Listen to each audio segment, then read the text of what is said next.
여러분 안녕하십니까? 안전지대 119의 안전지킴이 아나운서 이가입니다.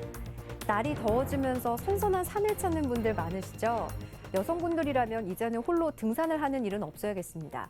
몇 해 전 제주도 올레길 사건부터 최근 화두가 된 수락산과 사패산에서 홀로 등산을 즐기던 여성들이 살해당하는 일이 있었습니다. 인적이 드문 산길에서 힘이 약한 여성 등산객들이 범죄의 대상이 되고 있습니다. 이들은 지리적인 이점을 악용해서 비교적 힘이 약한 여성들을 대상으로 범행을 벌였는데요. 앞으로 이런 범행이 되풀이되지 않기 위해서는 되도록 여성 혼자 인적이 드문 곳을 찾는 것은 자제하고 이와 관련해 보다 높은 차원의 치안 유지를 위한 노력이 동시에 이루어져야겠습니다. 오늘 안전지대 119에서는 다양한 화재 사고와 교통사고에 이어 행라철을 맞아 계곡 야영 시 주의해야 할 점에 대해서 알아보도록 하겠습니다. 먼저 안전이 필요한 곳이면 어디든 달려가는 든든한 시민 지킴이 119 구조대와 함께 뜨거운 화재 현장부터 긴급 출동합니다.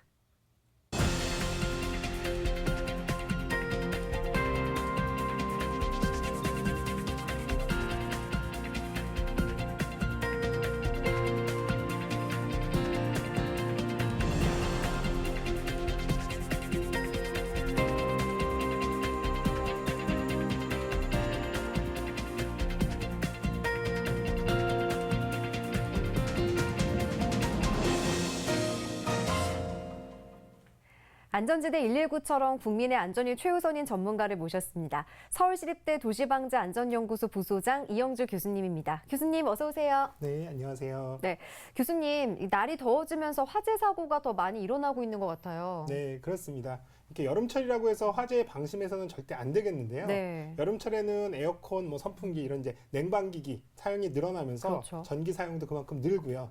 또 습도가 높아짐에 따라서 전기 합선에 의한 화재, 또 전기 합선에 의한 감전 이런 것들이 많이 발생하거든요. 항상 주의를 하셔야겠습니다. 저녁 8시 45분 서울 강남구 테헤란로에 있는 빌딩 14층에서 화재가 발생했습니다.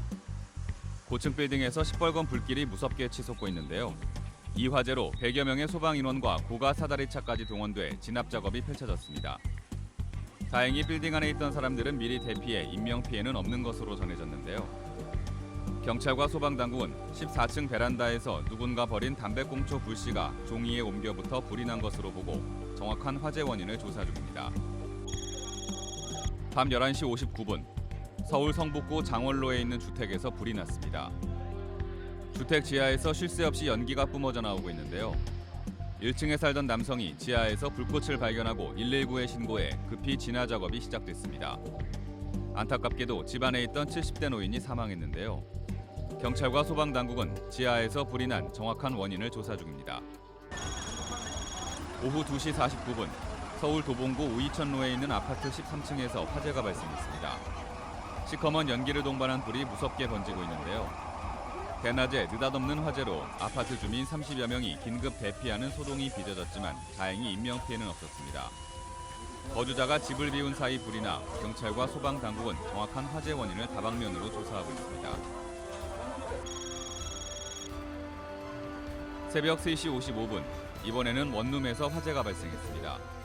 서울 영등포구 영등포로에 있는 원룸 세탁실에서 불이 났는데요. 급히 출동한 119 소방대원이 매캐한 연기를 뚫고 화재 진압에 나섭니다.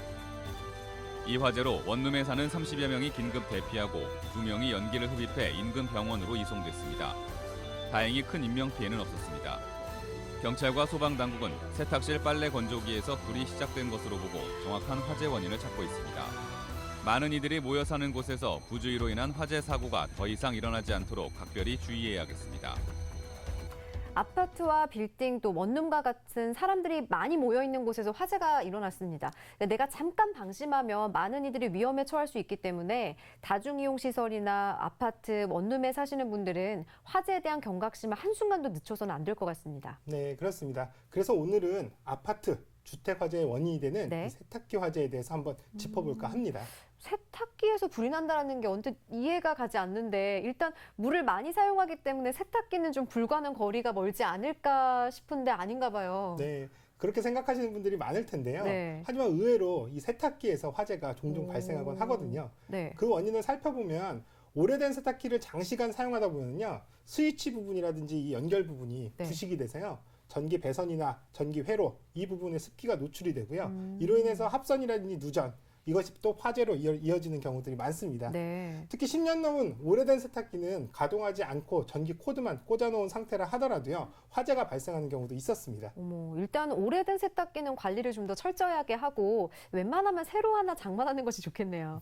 그러니까 전기 배선이나 회로가 벗겨져서 습기에 노출되는 것이 화재의 원인 되는군요. 그렇다면 교수님, 이 세탁기를 사용할 때 주의할 사항이 있을까요? 네, 물론 있죠. 예, 세탁기를 안전하게 사용하는 안전 팁 알려드리도록 하겠습니다. 네. 세탁기는 다른 가전제품과는 달리 가동 중에 이렇게 진동이 발생을 하게 네. 되거든요. 이 진동으로 인해서 전선의 연결부가 약해지거나 네. 또 이 회전하는 모터에 무리를 줄 수 있기 때문에 경사가 없는 안정된 평평한 곳, 수평으로 잘 설치를 하셔야 되고요. 또 그리고 세탁기는 화재나 감전의 위험이 높은 제품이기 때문에요. 항상 감전에 주의하셔야 되고요. 또 실외에 설치할 경우에는 직사광선이라든지 빗물이 닿지 않고요. 네. 또 통풍까지 잘 되는 곳이라면 더 좋겠죠. 그렇다면 교수님, 그러니까 샤워를 하고 물을 많이 쓰는 욕실에는 세탁기를 설치하면 안 되는 건가요? 네, 그렇습니다. 네. 욕실이나 목욕탕은 항상 습도가 높잖아요. 그렇죠. 또 그리고 요즘은 따뜻한 물을 수시로 사용하기 때문에 수증기도 굉장히 많이 발생을 합니다. 네. 이렇게 다습한 환경 때문에 세탁기의 전기 회로가 손상되거나 또 부식되기가 쉽고요. 또 이것이 고장이 또 감전의 원인이 되기 때문에 가급적 욕실이나 목욕탕에 설치하지 않는 것이 바람직하겠습니다. 네. 또 세탁기 역시 전기를 사용하는 제품이기 때문에 반드시 접지도 필요한데요. 네. 그리고 또 한 가지 주의할 점이 있는데 그게 뭘까요? 이런 실수하시는 분들 꼭 있으실 것 같은데 저도 그런 적이 있거든요. 세탁물 옷주머니에 동전이나 단추 등 그러니까 뭘 넣고 다니다가 확인 안 하고 그냥 세탁기에 많이들 넣잖아요. 이런 행동도 하면 안 되겠죠? 네, 물론입니다. 네. 이렇게 주머니 속에 있는 라이터, 동전, 단추 등은요. 세탁기 고장의 원인이 되기 때문에요. 세탁 전에 반드시 확인을 하셔야 되고요. 네. 또 중요한 수칙이 하나 있는데요. 세탁이 끝나면 반드시 수도꼭지를 잘 잠그는 습관을 들이셔야 됩니다. 누수로 인해서 피해가 발생할 수도 있거든요. 그리고 세탁기 가동 시에 이상한 진동이 있거나 또 네. 탈수통으로부터 이물질이 외부 세탁조 사이로 이렇게 떨어진다. 이렇게 되면 반드시 전원 플러그를 뺀 상태에서 점검을 하셔야 됩니다. 네. 또 전원 플러그에 먼지가 많이 쌓여 있지는 않은지 네. 또 정기적으로 점검을 하시고요. 마른 천으로 항상 잘 닦아주시는 것 잊지 마시기 바랍니다. 또 그리고 세탁실에서 어린이 사고가 많이 일어나는 만큼 주의해야겠죠. 네, 아주 중요한데요. 굉장히 네. 중요한 얘기입니다. 예기치 않은 사고를 초래할 수 있기 때문에 어린이가 세탁기 근처에서 놀지 않도록 하시는 게 가장 중요하고요. 또 세탁기를 사용하지 않을 때는 반드시 전원 플러그를 빼서 만약에라도 작동을 하게 되는 경우를 아예 미연에 네. 방지하는 것 굉장히 중요하겠습니다. 맞습니다. 이 사소한 부주의로 인한 화재 사고 더 이상 일어나지 않도록 해야겠습니다. 나의 잘못된 습관이 나뿐만 아니라 이웃의 안전까지 위협한다는 사실 명심하시기 바랍니다. 오후 3시 42분 서울 영등포구 원효대교 아파트 앞 대로변에서 사고가 발생했습니다. 원효대교에서 아파트 방향으로 유턴하던 차량이 택시와 충돌하면서 그 충격으로 택시가 인도로 돌진해 지나가던 행인 한 명과 차량 앞에 서 있던 운전자를 친 사고입니다. 이 사고로 길을 지나가다 사고를 당한 70대 노인이 숨지고 택시 승객 등 2명이 다쳐 인근 병원으로 이송됐습니다. 경찰은 안타까운 인명피해를 낸 사고의 정확한 원인을 다방면으로 조사하고 있습니다. 새벽 2시 57분 서울 마포구 한강 난지 캠핑장 앞에 차량 한 대가 형체를 알아볼 수 없게 뒤집어져 있습니다. 강변북로 가양대교에서 성산대교 방면으로 주행하던 차량이 캠핑장 초입 부분에서 가드레일을 들이받고 전복됐는데요. 이 사고로 20대 남성 4명이 중상과 경상을 입고 인근 병원으로 급히 이송됐습니다. 경찰은 가드레일을 들이받은 단독 사고로 보고 정확한 사고 경위를 조사하고 있습니다. 안전불감증은 도로 위에서도 예외는 아닌 것 같습니다. 느닷없는 사고로 지나가던 70대 어르신이 목숨을 잃은 영상을 보니까 운전자들에게 다시 한번 경각심을 심어줘야 되겠다는 생각이 드는데요. 또 지난 10일에도 음주운전 차량의 일가족이 참변을 당하는 사고가 있었죠. 네, 그렇습니다. 인천 청라지구 내 도로 사거리에서 일가족 3명의 목숨을 빼앗아간 교통사고가 있었는데요. 네. 한 가정을 처참하게 망가뜨린 건 바로 30대 만취 운전자였습니다. 음주운전자의 추돌 때문에 40대 주부가 60대인 어머니와 또 5살 밖의 아들과 함께 목숨을 잃어서 주위를 안타깝게 하고 있는데요. 네. 교차로에서 신호를 기다리기 위해서 4차로에 차를 멈출 때 뒤따라오던 만취 운전자의 승용차가 그대로 뒤를 들이받아서 네. 사고가 난 것으로 보이고 있습니다. 네, 그야말로 음주운전이 낳은 비극인데요. 이제는 정말 음주운전에 대한 강력한 처벌이 이루어져야겠습니다. 음주운전은 살인이잖아요. 네, 그렇습니다. 지난달 25일 내놓은 음주운전 처벌 강화 방안이 무색하게 이런 큰 사고가 바로 나면서요. 네. 경찰이 강력한 단속을 벌이기로 했는데요. 지구대와 파출소 또 기동대 소속 경찰 인력이 동원되는 음주 단속을 지난 14일부터 진행을 하고 있습니다. 술을 마시고도 운전대를 잡는 심리를 아예 뿌리 뽑기 위해서 네. 경찰력을 총동원해서 매주 한 번씩 불시에 단속을 진행을 하고요. 네. 또 장소를 수시로 바꾸는 이동식 단속도 병행을 하고 있습니다. 또한 여름 휴가철 관광지와 행락지 인근 도로에서도 수시로 단속을 진행하는데요. 출발지 단속으로 인해서 사전에 아예 음주운전을 막겠다는 그런 계획입니다. 네. 경찰의 강력한 단속도 단속이지만요. 무엇보다 나와 또 타인의 안전을 위해서 술을 마시고 운전대를 잡는 그런 행동은 아예 해서는 안 되겠습니다. 네. 음주운전은 작정하고 하는 자살행위나 살인행위라고 생각하고 술을 마셨다면 운전대를 절대 잡지 말아야겠습니다. 다시는 음주운전으로 인한 비극이 발생하지 않길 바랍니다. 오후 2시 58분 관악산을 하산하던 50대 남성이 왕관바위 부근을 지나다가 5m 아래로 추락하는 사고가 발생했습니다. 이 사고로 남성은 양쪽 팔과 손가락을 다쳐 통증을 호소했는데요. 급히 출동한 119 구조대가 응급처치를 한 후 병원으로 이송했습니다. 다행히 남성은 큰 부상이 아닌 것으로 전해졌습니다. 오후 2시 2분 서울 강남구 봉은산호에 있는 공사장에서 추락사고가 발생했습니다. 지하 5층 정화조 방수 작업을 하던 인부 3명은 체류된 유독가스를 마셔 가스를 피하려고 사다리를 이용해 대피하다 사고를 당한 건데요. 이 사고로 60대 남성 1명이 추락해 안타깝게 사망하고 말았습니다. 경찰은 공사장 안전에 문제는 없었는지 사고 경위를 다방면으로 조사하고 있습니다. 오후 4시 19분 이번에도 공사장에서 인부가 추락하는 사고가 발생했습니다. 서울 강남구 세곡동의 오피스텔 신축 공사장에서 인부 5명이 지하 2층에서 3층으로 내려가는 임시 계단을 설치하던 중 한 명이 높이 5m 아래로 추락해 중상을 입고 병원으로 옮겨졌습니다. 경찰은 정확한 사고 경위를 파악하고 있는데요. 끊이지 않는 공사장 사고, 안전에 소홀함이 없었는지, 관리 감독은 제대로 이루어지고 있는지 다시 한번 돌아봐야 할 때인 것 같습니다. 공사장 사고가 연일 이어지고 있는데요. 작업 중에 추락해서 사망하는 사고 언제까지 지켜봐야 될까요? 119 안전지킴이로서 정말 안타깝고 마음이 아픕니다. 네. 공사장 사고 재발 방지를 위해서 안전과 관리 감독에 대해 그동안 수차례 말씀을 드렸는데요. 네. 안타깝게도 또 이런 사고가 일어났습니다. 안전불감증이 여실히 드러나고 있는데요. 서울 강남구 신축 공사장 작업 중에 추락하는 사고에 이어서요. 경기도 용인시에서는 맨홀한 지하에서 작업하던 근로자 2명이 가스에 질식해 의식을 잃고 쓰러지는 사고도 발생을 했습니다. 네. 이들은 바로 병원으로 옮겨졌지만 근로자 중 1명은 아직 의식을 되찾지 못하고 있다고 전해져서 주의를 안타깝게 하고 있습니다. 네, 이들은 지름 1m가량 되는 맨홀 아래 가로, 세로 각 5m, 높이 5.7m가량의 공간에서 유량 측정 작업을 하던 중에 갑자기 어지러움을 느껴서 맨홀 밖으로 탈출하려다가 의식을 잃고 사다리에서 아래로 떨어진 것으로 알고 있는데요. 교수님, 이때 맨홀 안에는 깊이 70cm가량의 물이 차 있었다고요? 네, 그렇습니다. 소방당국은 신고를 받고요. 바로 출동을 해서요. 물에 빠져있던 근로자들을 구조했는데요. 신정지 상태까지 이르렀던 근로자는 심폐소생술을 받아서요. 맥박이 돌아왔다고 합니다. 다행입니다. 여기서 주목해야 할 점은요. 사고 직후에 소방당국이 맨홀 내부의 공기질을 측정한 결과 네. 일산화탄소 그리고 또 황화수소 농도가 인체에 매우 유해한 수준으로 조사가 됐습니다. 그렇다면 이 조사 결과를 보면 가스 중독으로 인한 사고라고 할 수 있겠네요. 역시 이를 대비하고 작업을 좀 진행해야 되지 않았나 싶은데 사고 당시는 어땠나요? 네. 사고를 당한 근로자 2명은요. 해당 업체에서 3년간 일한 경력자들인 것으로 이렇게 전해졌는데요. 네. 경찰 조사 결과 가스 중독으로 인한 사고로 이렇게 확인이 됐습니다. 작업 당시 보호장구를 착용했는지 여부 등은 지금 조사를 진행하고 있다고 합니다. 네. 이 같은 사고가 되풀이되지 않기 위해서는 정기적인 안전교육 실시 여부와 또 작업자들이 안전규정을 준수했는지를 정확히 짚고 넘어가야 하지 않을까요? 네, 물론입니다. 제가 그동안 공사장 사고 대책에 관한 이야기를 말씀을 드릴 때마다요. 반복적으로 말씀을 드렸는데요. 네. 안전교육, 또 관리 감독, 그리고 작업자 각자의 개인 안전에 소홀함은 없었는지 반드시 확인을 해야겠고요. 또 그에 따른 대책이 마련되어야겠습니다.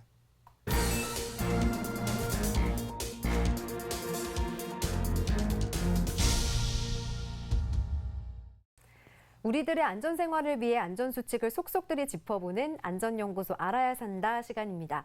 교수님, 오늘은 계곡 캠핑 시 사고에 대처하는 방법을 알려주신다고요? 네, 그렇습니다. 지난 시간에는 캠핑장에서 이 독뱀에 물렸을 때 대처하는 방법을 알려드렸는데요. 네. 오늘은 계곡 야영 시에 주의해야 할 점을 말씀드리도록 하겠습니다. 앞으로 아무래도 장마에 집중호우에 비가 자주 올 텐데요. 계곡에서 야영하다가 비가 오면은 참 난감하고 또 위험할 것 같아요. 계곡 야영, 일단 위치 선정과 텐트 치는 것 또한 주의할 점이 많을 것 같아요. 네, 계곡물 옆에서 텐트를 치고 야영하는 것, 이게 뭐 생각만 해도 낭만적이지만요. 네. 또 이거 조심하지 않으면 아주 위험한 상황을 초래하게 됩니다. 시원한 여름을 나기 위해서 피서객들은 요즘 유행하는 캠핑을 많이 즐기시는데요. 그렇죠. 캠핑 전에는 안전을 꼭 생각하셔야 되겠습니다. 먼저 계곡에서 캠핑을 할 경우에는요, 폭우 등 갑작스러운 기상 변동으로 인한 안전사고의 위험이 높기 때문에 각별한 주의가 요구되는데요. 계곡에서 캠핑을 진행하기 전에는요, 야영지의 선택, 이것이 가장 중요하다고 합니다. 계곡에서 캠핑을 진행하기 전 가장 먼저 확인해야 할 것은 안전한 장소인지 확인하는 것입니다. 먼저 캠핑에서 야영지를 선택할 때는 물이 흘러가는 흔적보다 위쪽에 있도록 하는 것이 좋습니다. 대피할 수 있는 고지대와 대피로가 확보된 곳을 선정해 낙석과 산사태 위험이 없는 곳에 텐트를 치는 것이 중요합니다. 지정된 야영장 이후 장소에서 캠핑을 할 경우엔 정말 위험해질 수도 있는데요. 그 이유는 폭우로 인해 계곡물이 순식간에 불어날 경우 꼼짝없이 텐트와 함께 휩쓸려 갈 수 있기 때문입니다. 이른바 물이 모이는 깔때기 지역은 정말 위험합니다. 마치 깔때기처럼 사방에서 물이 모여드는 관계로 하마터면 수장될 수도 있기 때문에 피해야 합니다. 특히 장마나 집중호우 시 온갖 산골짜기에서 합류하는 계곡물은 눈 깜짝할 새에 불어나기 때문에 건널 때 정말 조심해야 합니다. 네, 계곡에서는 야영지 선택이 아주 중요하다는 사실 다시 한번 명심하시고 안전을 위해서는 꼭 야영지 선택 수칙을 지켜야겠습니다. 네, 폭우로 인해 계곡물이 순식간에 불어나는 경우 꼼짝없이 텐트와 함께 휩쓸려 갈 수도 있기 때문에요. 네. 사방에서 물이 모이는 소위 이렇게 깔때기 지역은 반드시 피해야 한다는 것 명심하시기 바랍니다.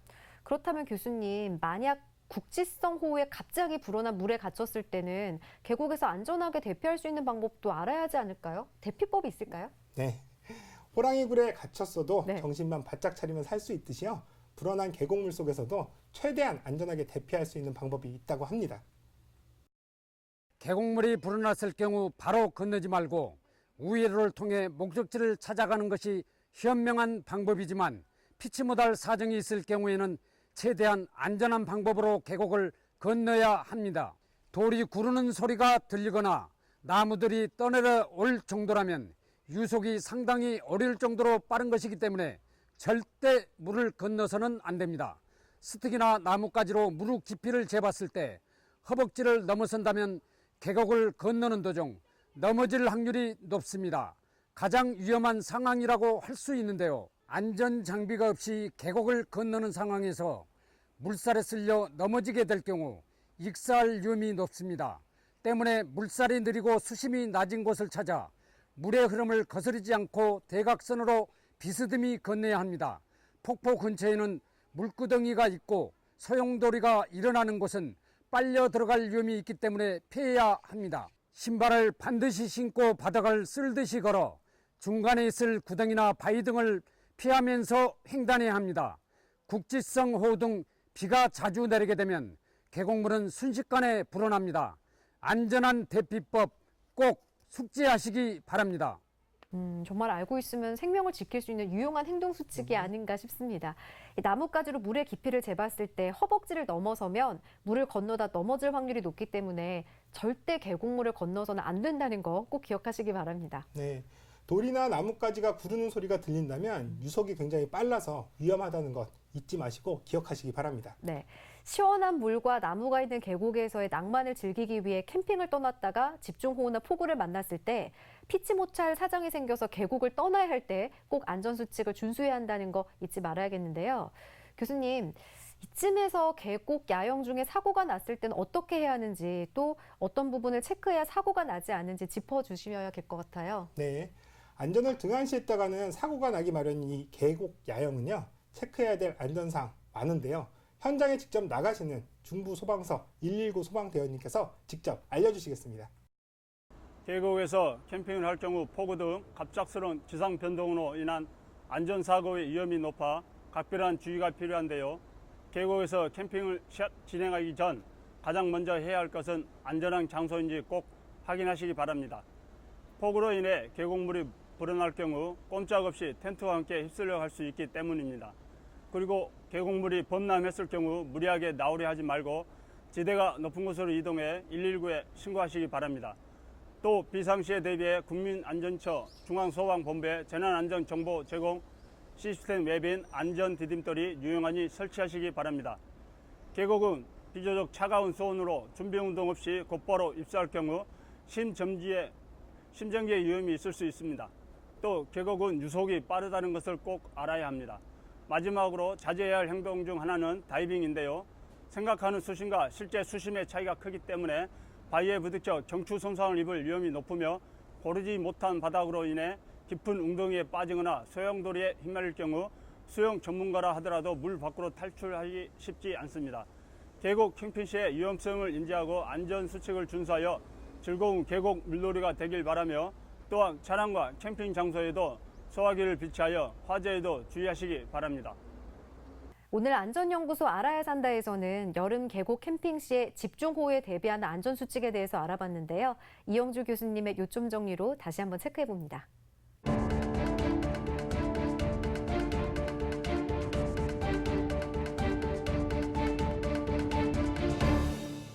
날씨가 더워지면서 계곡으로 캠핑을 떠나시는 분들 많으시죠? 하지만 여름 계곡은 갑자기 내리는 폭우 때문에 위험에 처하게 될 확률이 높습니다. 꼭 안전수칙 지키셔야 합니다. 계곡 캠핑 시 텐트를 칠 때에는 물이 흘러간 흔적보다 위쪽에 치시는 것이 좋습니다. 대피할 수 있는 고지대와 대피로가 확보된 곳을 선정해서 낙석 위험, 산사태 위험이 없는 곳에 텐트를 치십시오. 물이 모이는 깔때기 지역은 수장될 확률이 높아서 아주 위험하니까 피하시기 바랍니다.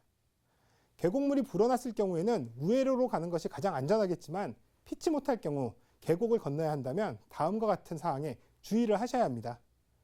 먼저 돌이나 나뭇가지가 구르는 소리가 들린다면 피하십시오. 유속이 빨라 위험하다는 징후입니다. 또 나뭇가지로 물의 깊이를 재봤을 때 허벅지 이상 온다면 건너다가 넘어질 수 있습니다. 이럴 때 안전장비 없이 계곡을 건너다가는 사고를 당할 수 있습니다. 물구덩이, 흔히 깔때기 지역은 반드시 피하십시오. 물이 소용돌이 치고 있는 곳도 절대 들어가서는 안 됩니다. 물이 불어나면 지대가 높은 곳으로 올라가 119에 신고를 하거나 재난정보 안전 시스템 앱인 안전디딤돌을 설치해 신고하시기 바랍니다. 더워지는 여름 캠핑, 계곡 야영 시 갑자기 내린 폭우로 불어난 물에 갇혔을 때 말씀드린 대로 안전수칙만 잘 지킨다면 안전하게 계곡에서 대피하실 수 있습니다.